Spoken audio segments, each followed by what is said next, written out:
part of the Arcane fandom, we, including myself, owe Jace Talus an apology. Because he truly is the defender of tomorrow. Let me explain myself on the other side of the intro. Roll it.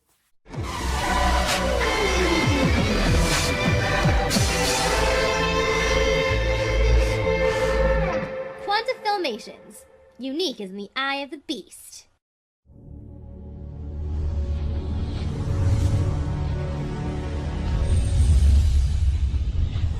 The Dynasty.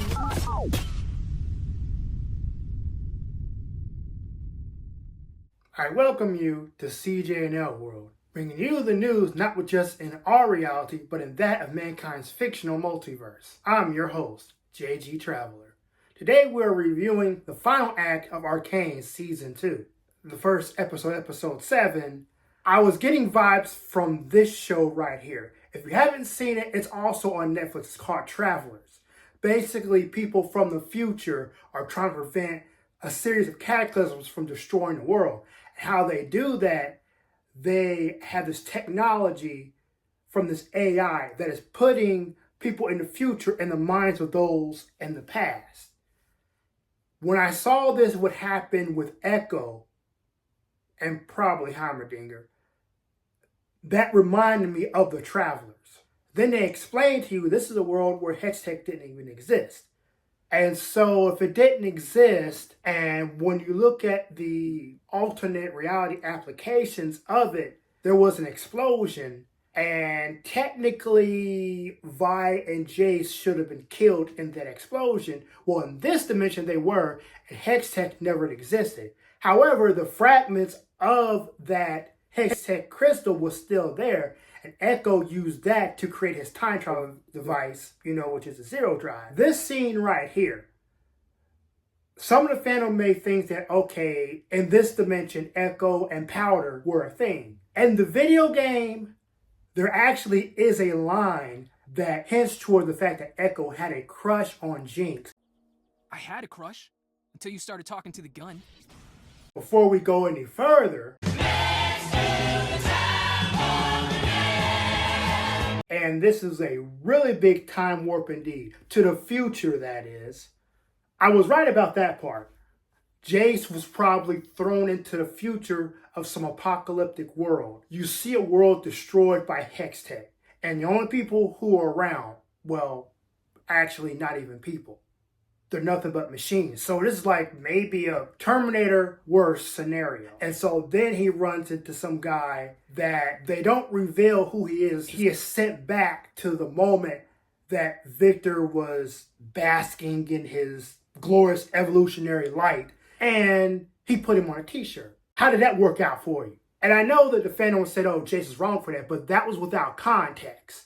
The scene right here has me thinking Black Rose isn't as evil as we thought they were. But we only got Ambessa's point of view. Unfortunately for her, Mel was given the real reason why the Black Rose was after Ambessa. But first, I'm going to tell you some of the background of how Black Rose got started. LeBlanc, also known as Faceless One, was under the evil dictatorship of Mordekaiser, an evil being. This was a millennium ago.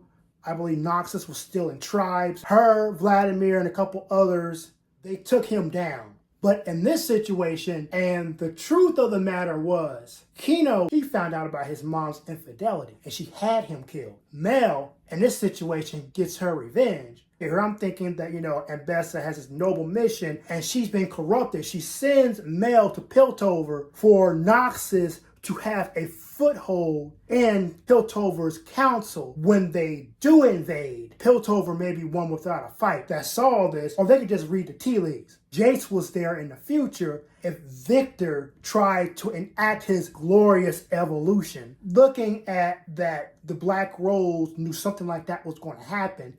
Mel was pivotal into stopping Ambessa, and they probably saw Jace and like, well, he's got this. There's somebody helping him. We see this scene right here Jace is trying to bring Piltover and Zahn together. Two nations have been fighting each other since the beginning, and you're thinking, why would they not want to fight against somebody who wants to turn them all into mindless zombies? At that point, you're going to have to decide whether or not to come together or be destroyed. Now, this scene that comes up, this adds another layer, because Jinx is supposed to be this champion of Zahn, but she's like really in dire straits. And the psychological, emotional support aspect of what Echo is trying to do is what we should do to our friends who are going through something like Jinx. She basically experienced the death of another loved one. Echo is trying to talk her off that ledge. And this is where his time travel technology comes in. As we know that in season 1, he used that technology to put her out. This one, he's trying to prevent her from taking herself out. So really admirable that he still cared about her. He's a true friend. Then you have this scene right here of Jinx, Vi, and Warwick fighting. I thought I was watching another episode of Dragon Ball Z, because the way how Warwick was moving and Jinx moving the same speed, it was basically not just two speedsters fighting, but Goku and Vegeta fighting, or Goku and Kefla fighting. Last but not least, the men of the hour, Jace and Victor.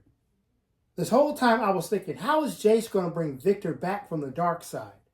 He's been to the future and has seen this glorious evolution turn out to be a glorious destruction. And you have this Victor, this young Victor, young, dumb, stupid, and ambitious.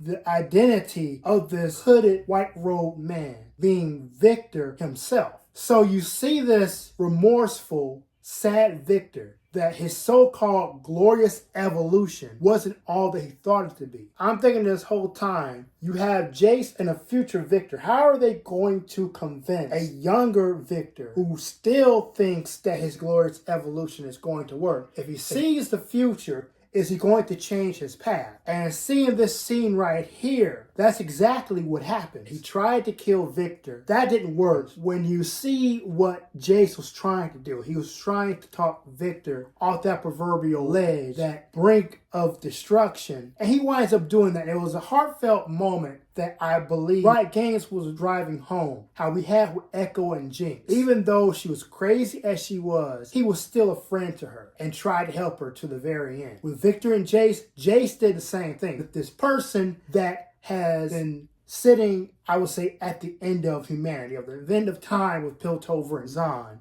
with none other than his best friend, his partner, Victor. And then you find out this scene here goes back to season 1. There's a lot of people that thought that this was Rise, but I don't think Rise is from Zahn and Piltover. And that man that they believe was Rise dressed more like somebody who came from Zahn. And so, that being Victor, that is one heck of a bootstrap paradox. Victor knew all along that someone like Jace could save him from himself, from destroying the world. So having that being said, Victor trusted Jace that much to invent Hex Tech to stop him in the future from destroying mankind. I believe that was the humanity left in Victor that did that. So kudos to Riot Games and storytelling and bringing that out. You know, one side you had the Zahn, the friendship between Echo and Jinx and what he did to try to help her. And then you got on the Piltover side, you got Jace and Victor. I don't really believe that there won't be a season 3.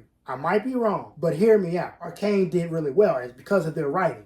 Video game universes, cinematically, regardless if it's live action or animation, knows how to go off of the source material without straying from it. So all those people who are used to like Marvel and DC and they're not going by the source material from the comics or whatnot, at that point you have to, even for myself, like me writing stories, when it gets to the day that I'm able to turn my stories into anime or even live action as well, it is my obligation to go by the source material. And for an example, of all-time favorite series, Trigun, in the anime genre, that is. The 90s anime wasn't 100% based on the manga. From what I've read, the manga wasn't done. So they did whatever they want. And so you got people comparing to the world, the reboot isn't as good as the 90s anime, this, that, and the third. All this thing for people who actually read the manga, and I've had one of them. I actually know a little bit of like what the manga is and what the 90s anime is. The 90s anime was a lot more lighthearted because there wasn't a whole lot of material to go by because the manga was still in production. Now you got the reboot, they have the complete story. And so the person who created it, I can't remember his name off the top of my head, now they have a chance to tell that story from the beginning based solely on the manga. Likewise with Arcane. They had this grand universe. They decided to focus in on Piltover and Zahn. It's not 100% based on the video game, but we have enough lore to know this entire series was a love letter, not just to the player base of League of Legends, but also to those who enjoy good storytelling.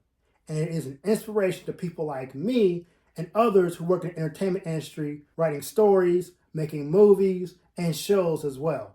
So I applaud and praise Christian Link and Alex Yee with the help of Riot Games and Fortiche in creating one of the best stories I have ever seen in this medium. Scenes like this, Echo, the Chrono Breaker, the boy who shattered time. He may not have that hoverboard in the video game, but that weapon he does. And then this scene right here. We know the identity of Singe being Dr. Revik. In the lore, Dr. Revik is the father of Oriana, another champion in the video game.